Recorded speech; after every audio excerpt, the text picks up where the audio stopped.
की आज आपल्या भारतामध्ये बौद्ध धर्म अस्तित्वात नाही, तो आंबेडकरांच्या पर्यंत अस्तित्वात नव्हता, तो भारताच्या बाहेर गेला. मात्र या संघर्षामध्ये जैन टिकलेले आहेत, ते अजूनही टिकलेले आहेत. त्याचं कारण असं की बौद्ध परंपरेशी इथल्या जैन परंपरेचा आणि वैदिक परंपरेचा संघर्ष झाला आणि शेवटी बुद्धांना 10वा अवतार घोषित केलं गेलं. परंतु इकडं मात्र ती अडचण होती की महावीरांना आपण जर 11वा अवतार केला असता तर मागच्या 23 तीर्थंकरांचं करायचं का, हा प्रश्न आपल्या पुढे किंवा त्या काळामध्ये संघर्ष करणाऱ्यांच्या पुढे होता.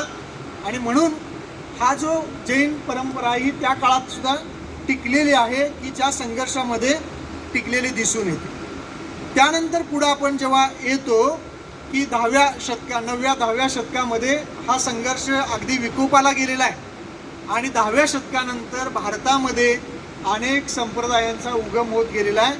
आणि मग मी ज्याला तिसरा टप्पा म्हणतो त्या तिसऱ्या टप्प्यामध्ये जैन परंपरेला काय लागले आहे, उतरती कळा लागली.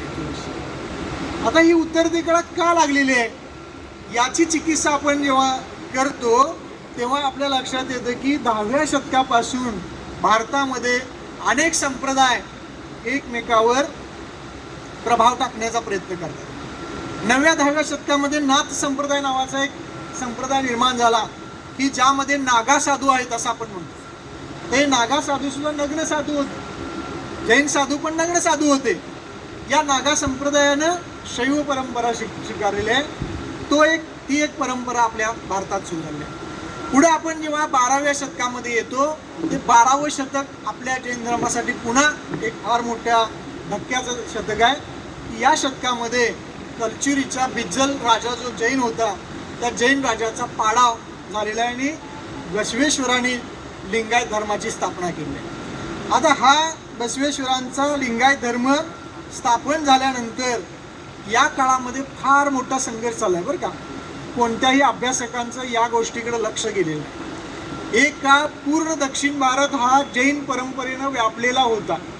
आचार्य भद्रभाऊंनी ही व्यापकता जैन दक्षिणेमध्ये बाबू पाटलांचा ग्रंथ आहे दक्षिण भारत आणि जैन धर्म नावाचा, तर त्याच्यामध्ये ह्या सगळ्याचा उल्लेख केला की व्यापक प्रमाणामध्ये आंध्र प्रदेश, तमिळनाडू, केरळ, मद्रासपर्यंत किंवा अगदी श्रीलंकेपर्यंत जैन परंपरा पोहोचलेली होती.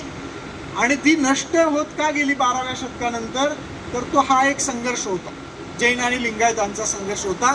हा एक फार रक्तरंजित संघर्ष आपल्याला दिसून येतो. आणि त्यानंतर आपल्याला इकडं पुन्हा आपण 13व्या शतकामध्ये पुढं आल्यानंतर लक्षात येतं की भारतामध्ये 9व्या शतकानंतर साधारणतः 17व्या शतकापर्यंत अनेक भक्ती संप्रदायांचा उदय झालेला आहे. आणि हे सगळे भक्ती संप्रदाय हे व्यापक विचार करणारे भक्ती संप्रदाय की जो व्यापक विचार भगवान महावीरांनी 2500 वर्षापूर्वी केला होता, तो व्यापक विचार घेऊन जवळजवळ 1500 वर्ष जैन परंपरा चाललेली होती. त्या जैन परंपरेमध्ये बाहेरच्या लोकांना टक्कर देण्यासाठी कर्मकांड शिरलं. त्यांच्यामध्ये सुद्धा यज्ञ परंपरा सुरू झाली, आपल्याकडे सुरू झालेली आहे. आणि मग पूजा अर्चा, यज्ञ, कर्मकांड याच्यामध्ये गुंतत जैन धर्म चाललेला आहे. आणि त्याच वेळेला दुसरीकडं मानवतावादी विचार सांगणारे भक्ती संप्रदाय आपल्या भारतामध्ये तयार व्हावे. आपल्या सर्वांना माहिती आहे की 13व्या शतकामध्ये महानुभाव नावाचा संप्रदाय होता की ज्या महानुभाव संप्रदायाचे संस्थापक चक्रधर स्वामी हे गुजरातमधून आले होते आणि ते स्वतः जैन होते. ते महाराष्ट्रात आले आणि त्यांनी जैन धर्माचीच पुनर्स्थापना वैदिक धर्मात केलेली दिसते. म्हणजे जैन धर्मांचं जे द्वैती तत्वज्ञान आहे, द्वैती म्हणजे काय, द्वैती जीव आणि अजीव, आज हे जे भेद आहे या भेदाचीच कल्पना त्यांनी आपल्या महानुभाव संप्रदायाच्या तत्वज्ञानात मांडली.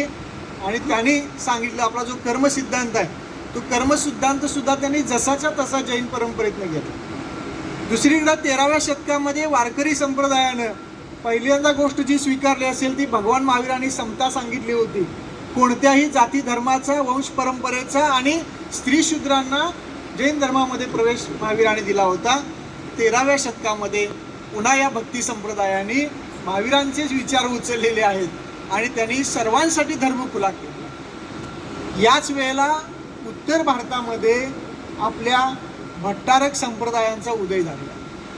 दिल्लीला 1250ला पहिले भट्टारक दिल्लीला निर्माण झाले. ती भट्टारक परंपरा जी आहे ती परंपरा आपल्या जैन धर्मामध्ये पुन्हा एक समांतर धर्मव्यवस्था निर्माण करणारी व्यवस्था निर्माण झाली आणि त्यामुळं आपल्या या भट्टारक परंपरेतून तो जैन परंपरा आपल्याला पुढे झाली आहे.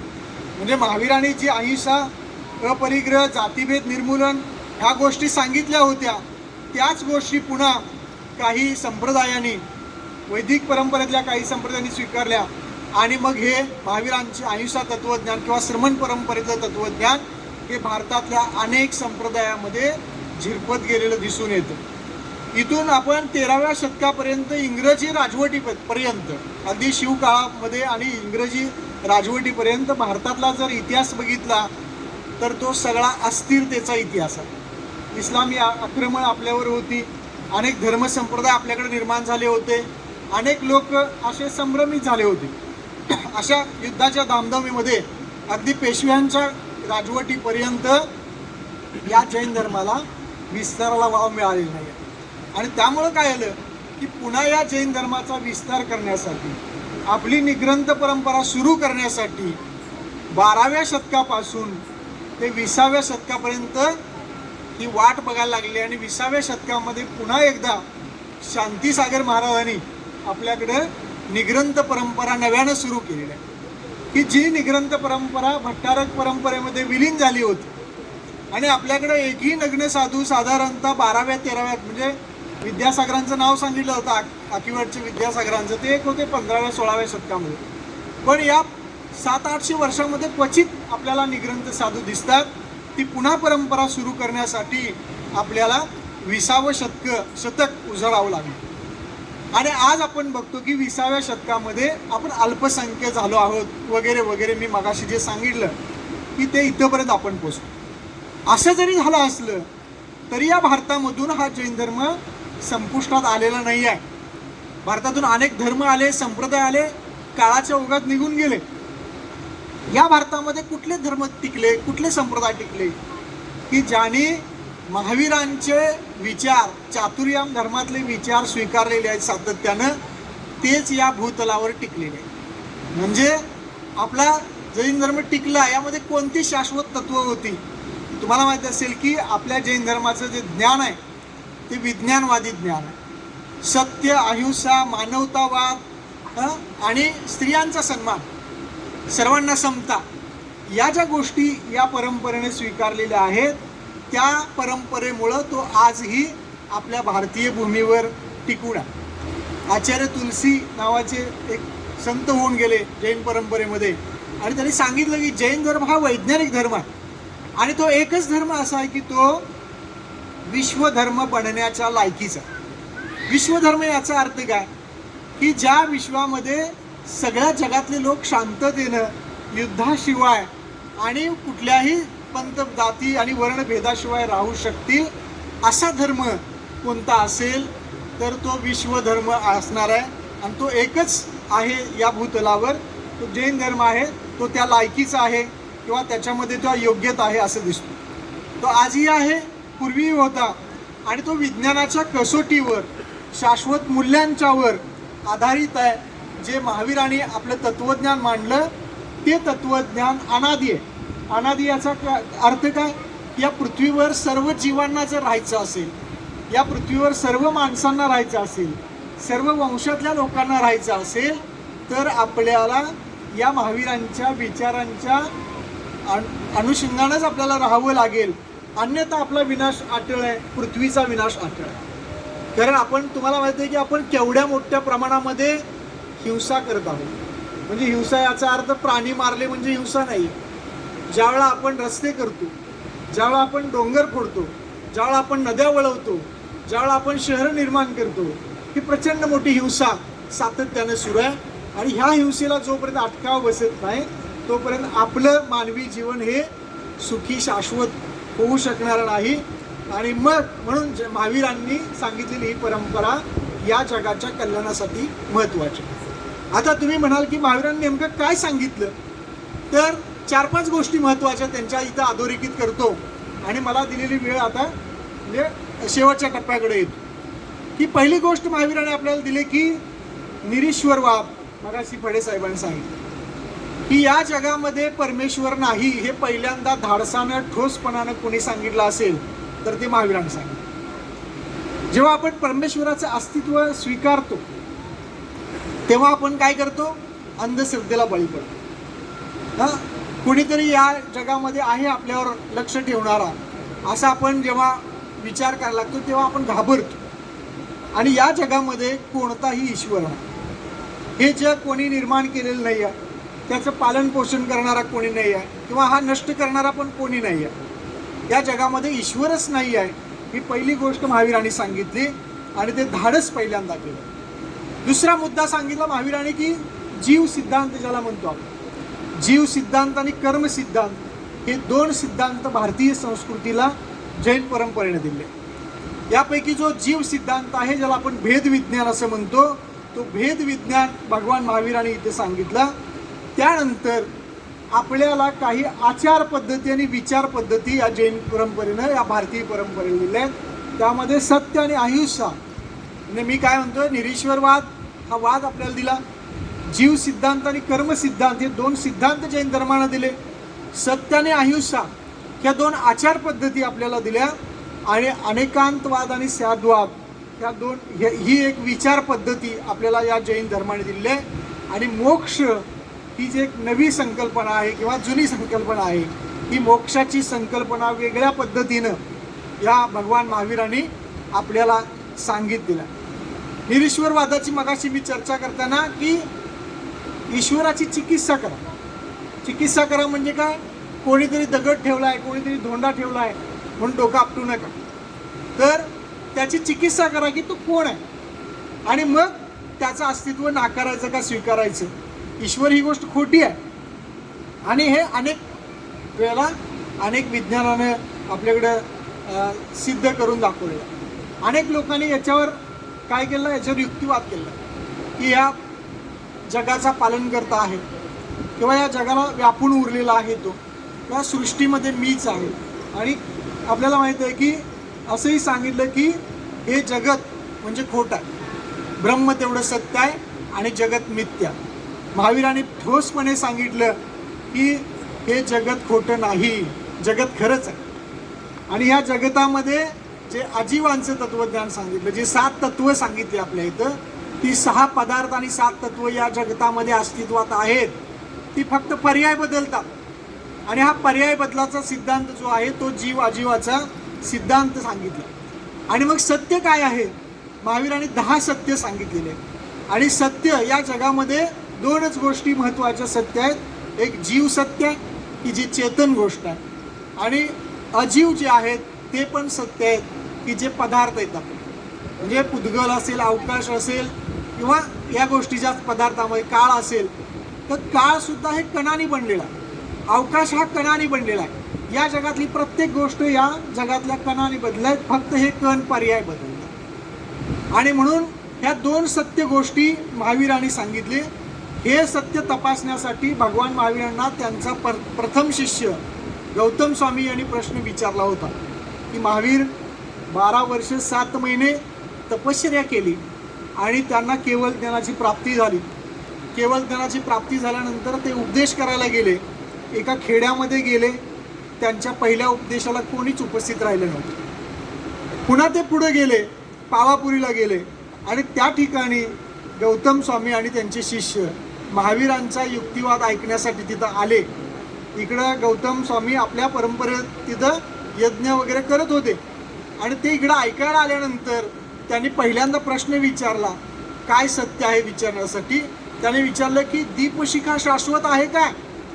दिवा इथे लावलेला, तो काही इथं 5 लावले होते, आपण ते विझले सगळे, मग विझणारा तो शाश्वत कसा असेल.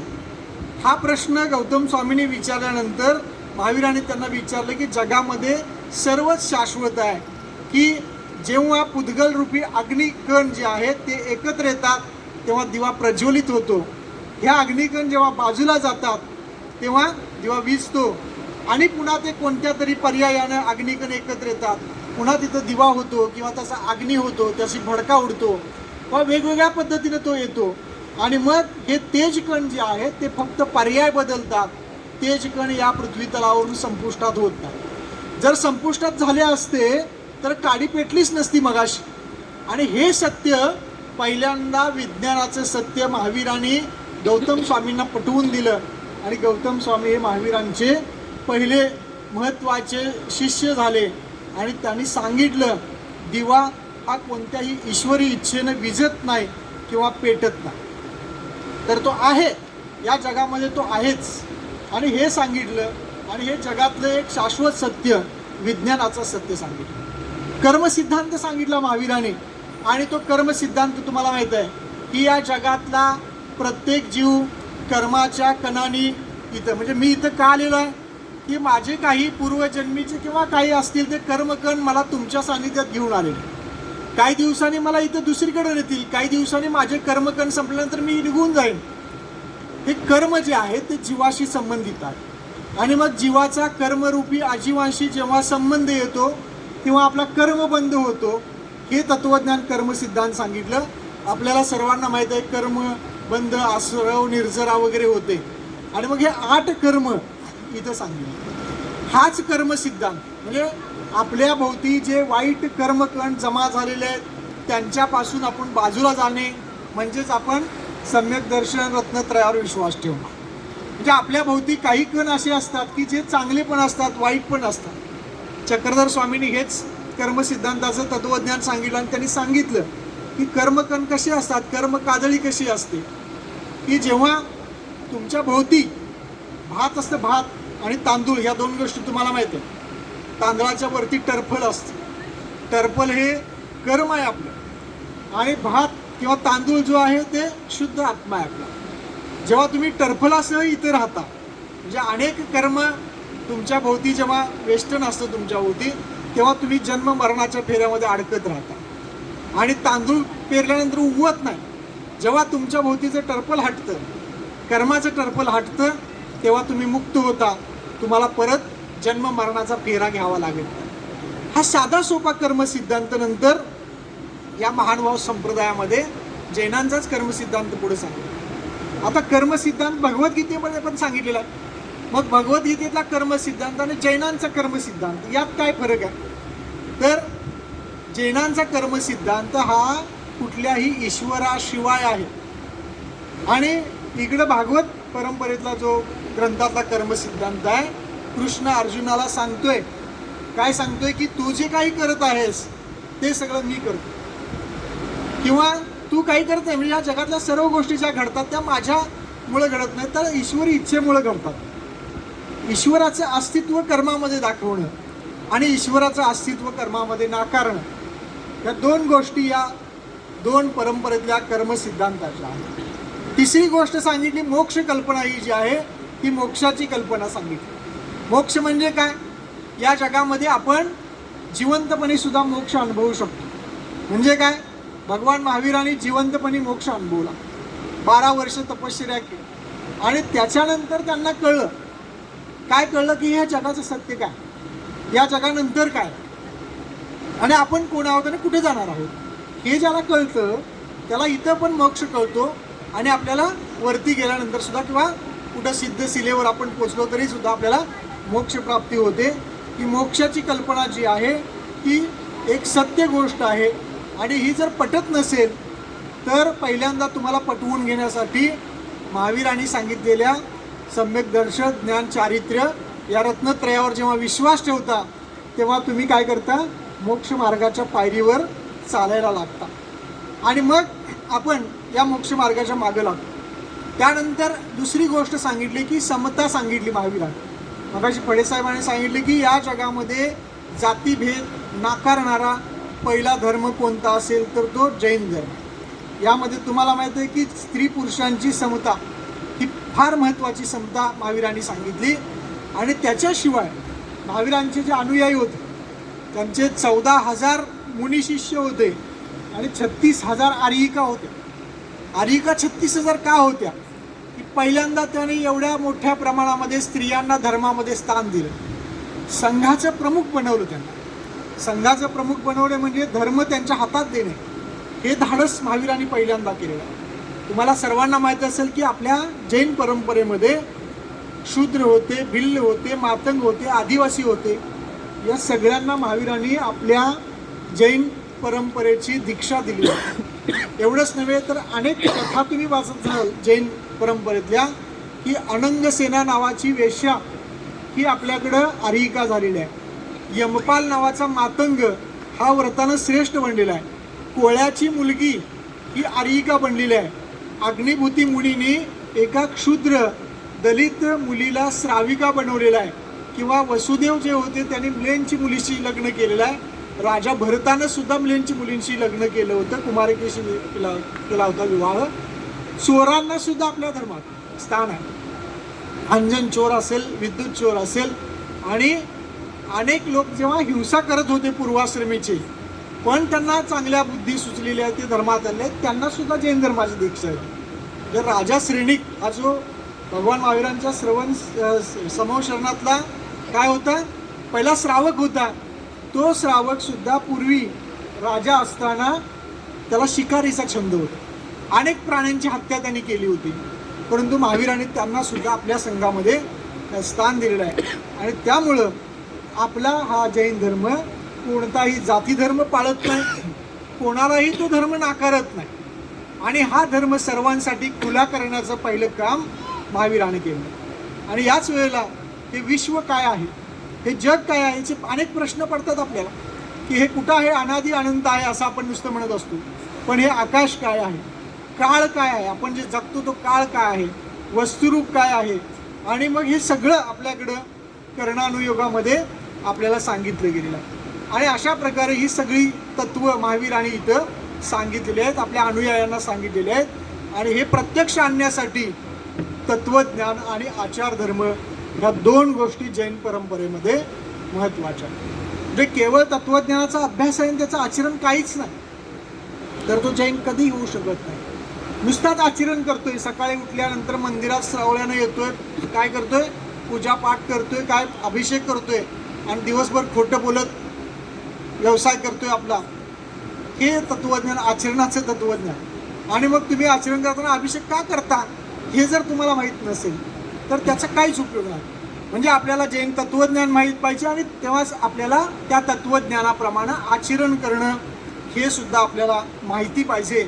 आणि ह्या दोघांची गल्लत आज आपण करायला लागलो. आपलं तत्वज्ञान काय आहे आणि आपण आचरण काय करतो, हे सगळं तुम्हाला माहिती आहे. आता सध्या जैन फिलॉसॉफी काय आहे, जैन तत्वज्ञान काय आहे, महावीरांचे तत्व काय आहेत, आणि आपण काय वागतोय, हे वास्तव जे आहे, ह्या वास्तवामुळं जैन लोक अल्पसंख्य होतात.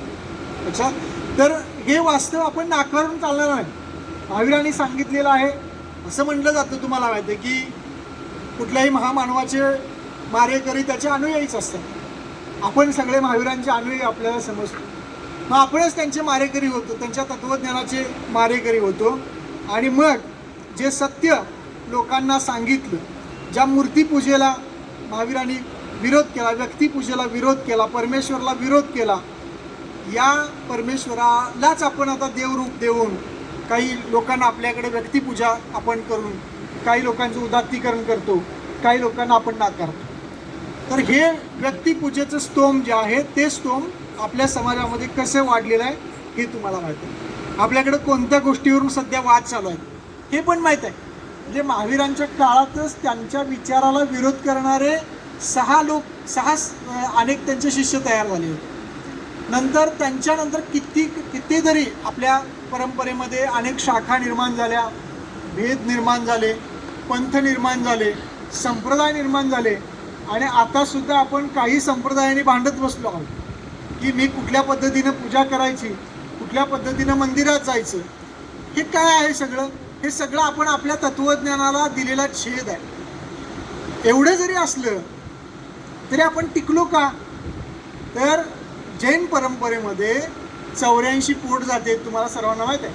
आता त्यामध्ये आणि अलीकडं एक 10-12 पोट जाती नव्यानं आलेल्या आहेत. ह्या पोट जाती जरी निर्माण झाल्या, जैन परंपरेमध्ये श्वेतांबर, दिगंबर, तेरापंथी, अमुक तमुक सगळे कासार वगैरे सगळे आले, परंतु ह्या सगळ्यांचं एक महत्त्वाचं वैशिष्ट्य असं की या सगळ्यांनी आपले जे आगम आहेत त्यांना कोणी बदललेलं नाही, लक्षात घ्या. आणि त्यामुळं ही परंपरा गेली 2500 वर्षे आपल्याकडं टिकून आहे.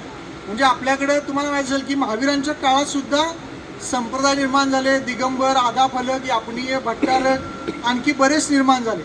अनेक आमना ज्याला म्हणतो या निर्माण झाल्या. परंतु या परंपरा निर्माण झाल्या तरी आपण आपलं तत्त्वज्ञान, आपले आगम अजून आहेत तसे आहेत, म्हणून आपण टिकत आहोत. तुम्हाला माहीत असेल की काय वास्तव आहे. आता शेवटच्या मुद्द्यावर आले की महावीरांनी सांगितलं हिंसा करू नका, स्त्रियांचा सन्मान करा. सर्वात जास्त स्त्रियांची भ्रूणहत्या करणारे भारतातले 1-2 धर्म आणि संप्रदाय, आणि त्याच्यामध्ये आपण पण आहे. लक्षात म्हणजे आमच्या गावाकडं आला खेड्याकडं तर आज गावागावामध्ये 100-200 पोरं बिना लग्नाची आहेत. त्याचं कारण काय, गेल्या 20 वर्षापूर्वी आपण ज्या भ्रूणहत्या केलेल्या आहेत त्या स्त्रियांच्या हत्या केलेल्या आहेत. आणि मग आपण काय करायला, वास्तव काय, चोरी करू नका, परिग्रह करू नका, सर्वात जास्त संपत्ती जैन लोकांच्याकडे. आणखी काय की धर्म लोकाभिमुख करा, लोकभाषेत आणा. आपण संकुचित होत चाललो आहोत. म्हणजे लोकभाषेमध्ये न आणता तो पारंपरिक भाषेमध्ये विशिष्ट लोकांच्याकडे ठेवून टाकणे, हे धर्माचं विस्तारीकरण नाही. आपल्या जैन परंपरेचं वैशिष्ट्य असं आहे की अनेक आचार्यांनी तिथल्या लोकभाषांच्या मध्ये हा संप्रदाय धर्म नेलेला आहे आणि म्हणून तो टिकलेला आहे. लक्षात घ्या. आणि तेच म्हणजे आपल्याकडं म्हणजे आपण आणखी गोष्ट काय करतो की आपण जैन कोण आहोत, आपला जन्म जैन कुळात झालेला. म्हणजे आपला जरी जन्म झाला असला तर आपण काय करतो हे आपणा सर्वांना माहीत आहे. तर याच्यापेक्षा जी व्यक्ती काही दिवस जैन धर्माचा स्वीकार करते, त्याप्रमाणे आचरण करते, रात्री भोजन त्याग करते, दिवसा टाळते किंवा 5 अनुव्रताचं पालन करते, ती कोणीही असो. आणि मग महावीरांचं विधान तुम्हाला की जन्मसे नाही कर्मसे, हे कर्मसे. जे या जगातला हा पहिला धर्म आहे की जो जातीवर आधारित धर्म नाही आहे, तो आपल्या आचरणावर आधारित आहे. तो आचरे ते याचा धर्म आहे. जो कोणी आचरेल त्याचा तो धर्म आहे. आणि मग आपण मात्र काय करत आहोत हे आपल्याला माहीत आहे की ज्या कर्मकांडाला महावीराने आपल्यातून बहिष्कृत केलं, यज्ञयाग हिंसेला बहिष्कृत केलं, ते कर्मकांड अधिक करणारे आपण लोक झालो आहोत. मंदिरात गेल्यानंतर आज आपल्याला पहिल्यांदा कुठली पुस्तकं दिसतात माहिती आहे तुम्हाला? कुठली पुस्तकं दिसतात मंदिरात गेल्या गेल्या? पूजा पाठ आणि व्रतवैकल्यांची पुस्तकं दिसतात. जैन आगम ग्रंथ, हस्तलिखित मूळ ग्रंथ आत कुठल्या तरी कपाटात आहे. ते का बाहेर आणत नाही आपण? पहिल्यांदा स्त्रियांच्या हातामध्ये ते ग्रंथ द्या. सकाळी आल्यानंतर अमुक हा विधी कसा करायचा आणि अमुक सोहळं कसं करायचं याचे ग्रंथ वाचत बसण्यापेक्षा आगम ग्रंथांचं नॉलेज आपल्याला जोपर्यंत मिळत नाही, जोपर्यंत महावीरांच्या तत्त्वज्ञानांचे ग्रंथ आपण मंदिराच्या आल्या पहिल्यांदा तुम्ही अनेक काही संप्रदायांच्या मंदिरात गेला तर तिथं ग्रंथ ठेवलेले असतात. गेल्या 10 मिनटं ते वाचायचे, ते त्यांचे तत्त्वज्ञानाचे ग्रंथ असतात. हा पहिल्यांदा म्हणजे आपण कशात व्यस्त होत चाललो आहोत? काही असतील पूजा अर्चा कर्मकांड अमुक तमुक, ह्याच्यामध्ये आपण व्यस्त होत चाललो आहोत. आपण जेव्हा काही मोठे उत्सव करतो त्या उत्सवामागची फिलॉसॉफी काय आहे, त्या उत्सवामागचं तत्त्वज्ञान काय आहे हे आपल्याला माहीत नाही. आणि मग शेवटी हा धर्म चालतो तरी कशावर? शेवटच्या मुद्द्याकडे मी येतो की कशावर चालतो की तुम्ही तुमच्या तत्त्वज्ञानाचं पालन कशा प्रकारे करता याच्यावर तुमचा तो धर्म चालतो. म्हणजे काय बघा की एक उदाहरण दिलं होतं की जैन धर्म श्रेष्ठ कसं काय, तर तुरुंगातल्या माणसांचा सर्वे केला आणि तुरुंगातल्या माणसांमध्ये सर्वे केल्यानंतर असं लक्षात आलं की त्या तुरुंगामध्ये अमुक जातीचे लोक अमुक एवढे आहेत. म्हणजे जातींची नावं मी घेत नाही. या जातीचे 7,000 आहेत, त्याच्यापैकी एवढी माणसं तुरुंगात आहेत. आणि मग शेवटी जैन धर्मातली लोक किती तुरुंगात आहेत तर ती संख्या हाताच्या बोटावर मोजण्या इतपत होती. म्हणजे हे तुरुंगात नसणे हे आपल्या जैन धर्माचं खऱ्या अर्थानं आपलं तत्त्व पाळण्याचं ते प्रतीक आहे, उदाहरण आहे आपल्याकडे. आणखी काय, आपल्या समाजामध्ये किती लोक भीक मागतात? म्हणजे अमुक समाजातले लोक काढले तर या समाजातले एवढे लोक भीक मागतात. मग जैन लोक किती भीक मागतात? तर एकही माणूस भीक मागत नाही. पण दुर्दैवानं मला एक माणूस भेटला मिरजेमध्ये. म्हणजे ते आपल्या पण आतापर्यंतच्या इतिहासामध्ये कोणी भीक मागताना दिसत नाही, म्हणजे तो धर्म श्रेष्ठ आहे. कशावरनं तुम्ही श्रेष्ठ आहात? तुमच्या धर्मातली माणसं गुन्हेगार किती आहेत हे तुरुंगातल्या संख्येवरनं कळतं. तुमच्या धर्मातली माणसं कष्ट करून किती जगतात हे भिकाऱ्यांच्या संख्येवरनं कळतं. किती लोक दंगलीमध्ये दगड हातात घेतात, कुठल्या जातीचे लोक घेतात, त्याच्यावरनं तुमचं कल्चर कळतं. आणि हे सगळं म्हणजे आपण जेव्हा बघतो तेव्हा याच्या मागं आपलं आचरण असतं, आपल्या धर्माचं तत्त्वज्ञान असतं. आणि म्हणून मग जगामध्ये श्रेष्ठ धर्म केव्हा ठरतो? तो जेव्हा या गोष्टी पालन करतो, तो अहिंसेचं पालन करतो, तो सत्य बोलतो, तो हिंसा करत नाही, तो काही विज्ञानावर विश्वास ठेवतो, वैज्ञानिक दृष्टिकोन ठेवून जगतो. असा जो धर्म असेल तो धर्म या जगामध्ये श्रेष्ठ होतो. मग हे धर्म श्रेष्ठ होण्यासाठी मी तुम्हाला सांगितलं की त्या धर्माची तत्त्व महत्त्वाची असतात आणि त्या धर्माचं आचरण महत्त्वाचं असतं. तुम्हाला माहिती आहे की आपल्याकडं इंडियन पिनल कोडमध्ये 23, 25, 50 गुन्हे आहेत की जे क्रिमिनल आहेत. तर ते जर आपण आपले धर्म पाळले, म्हणजे आपले जे काही दशधर्म आहेत, आपल्या ज्या 11 प्रतिमा आहेत, याच्यातल्या थोड्या थोड्या जरी गोष्टी पाळल्या तर आपल्याकडे तुरुंग व्यवस्था निर्माण करावी लागणार नाही, असं एका अभ्यासकानं मत मांडलं. की आपल्या ती तुरुंग व्यवस्था नाहीशी करायची असेल तर जैन धर्माची ही एवढी एवढी तत्त्वं आहेत ती पाळा, तुम्हाला एवढे गुन्हे, या तत्वाला हा गुन्हा होणार नाही. म्हणजे तुम्ही अस्तेय ही गोष्ट पाळली तर तिथं चोरी होणार नाही. तर ह्या गोष्टी म्हणजे मला सांगायचं आहे की आपण आपलं तत्त्वज्ञान आणि आपलं आचरण या दोन गोष्टीवर आधारलेला आपला धर्म आहे आणि त्या दोन गोष्टी समांतर चालल्या पाहिजेत. मी तुम्हाला वास्तव काय सांगतोय की या दोन गोष्टीमध्ये काहीतरी विसंगती व्हायला लागली आपल्यामध्ये.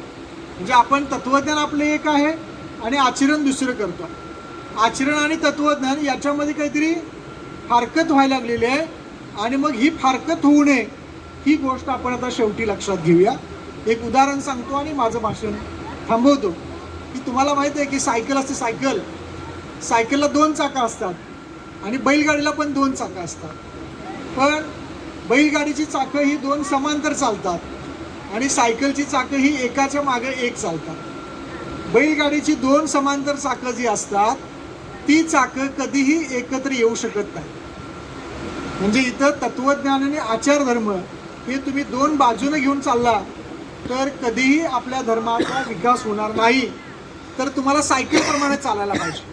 म्हणजे आचरणाची जी कृती करण्याचं चाक आहे ते मागचे चाक आहे आणि दिशा देणारं जे चाक आहे ते पुढचे चाक आहे. दिशा देणारं चाक हे जैन धर्माचं तत्त्वज्ञान आहे आणि कृती करणारं चाक हे आपला आचारधर्म आहे. जेव्हा आचारधर्म आणि कृती करणारा आचारधर्म आणि दिशा दाखवणारा पुढचे चाक हे व्यवस्थित चालतील, दिशा दाखवणारं तत्त्वज्ञान दिशा दाखवलं पाहिजे आणि कृती करणारं चाक त्याच्या मागणं गेलं पाहिजे. अशा सायकलच्या चाकाच्या गतीनं जर आपण गेलो तरच आपण पुढं जाणार आहोत आणि हे आपण करूया एवढं मी या महावीर जयंतीच्या निमित्तानं आपणा सर्वांसमोर विषय मांडतो. आणि 45 मिनिटामध्ये व्याख्यान संपवायचं असल्यामुळं काही गोष्टी बऱ्याच सांगायच्या होत्या त्या राहून गेलेल्या विस्तारानं. पण मी इथं सर्वांचे आभार मानतो. मगापासून आपली ही संध्याकाळ आपल्या सुरेल आवाजानं मंत्रमुग्ध करणारे मनोज पाटील आणि आपण इथं मला ज्यांनी बोलवलं ते या सगळ्या ट्रस्टचे पदाधिकारी आणि आपण सर्वजण या व्याख्यानासाठी आवर्जून उपस्थित राहिला.